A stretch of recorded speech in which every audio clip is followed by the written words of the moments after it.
అమరావతి అభివృద్ధి పనులు వేగవంతంగా జరుగుతున్నాయని మంత్రి నారాయణ తెలిపారు. అమరావతిలో రెండో విడత భూ సమీకరణపై గుంటూరు కలెక్టరేట్లో మంత్రి నారాయణ అధికారులతో సమీక్షా సమావేశం నిర్వహించారు. రాజధాని నిర్మాణానికి రైతులు అందజేసిన భూములకు సరైన విలువ లభించే విధంగా చర్యలు తీసుకుంటామని తెలిపారు. రాజధానిలోని స్మార్ట్ పరిశ్రమలు ఏర్పాటు చేస్తుండటంతో భూముల విలువ పెరుగుతుందని తెలిపారు. ఒక ఎయిర్పోర్ట్, ఒకటి ఇంటర్నేషనల్ ఎయిర్పోర్ట్ కావాలి. ఉన్న ఎయిర్పోర్ట్ చాలదు. హైదరాబాద్లో పాత ఎయిర్పోర్టే ఉంటే ఇప్పుడు రోజుకి ఇప్పుడు దిగే ఫ్లైట్లలో 10% కూడా దిగలేవు. హైదరాబాద్లో శంషాబాద్ ఎయిర్పోర్ట్ ఆ రోజు గౌరవనీయ ముఖ్యమంత్రి గారు దూరదృష్టితో చేయబట్టి ఈరోజు అదే ఎక్సెస్ అయిపోయింది.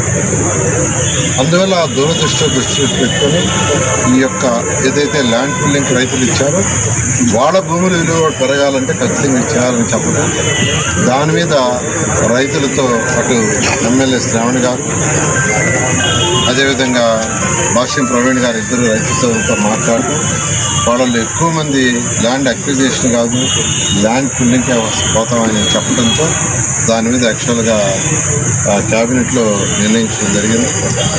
దాని మీద అయితే ఎంతో పర్ఫెక్ట్గా చేయాలి, ట్రాన్స్పరెంట్గా చేయాలనే ఉద్దేశంతో ఈరోజు శాసనసభ్యులు శ్రావణ్ గారు, అదేవిధంగా భాష్యం ప్రవీణ్ గారు, తర్వాత ఇద్దరు కలెక్టర్లు, అదేవిధంగా వాళ్ళ అధికారులందరూ కూర్చొని సిఆర్డీ కమిషనర్ కూర్చొని అడిషనల్ కమిషనర్ గారు డీటెయిల్గా డిస్కస్ చేసి ట్రాన్స్పరెంట్గా చేయండి, ప్రజలతో మాట్లాడి చేయండి, రైతు సోదరులతో మాట్లాడి చేయండి, వాళ్ళ సమస్యలు ఏదన్నా ఉంటే మా దృష్టికి తీస్తారండి, మేము కూడా వాళ్ళ యొక్క గ్రామాల్లో తిరుగుతాము.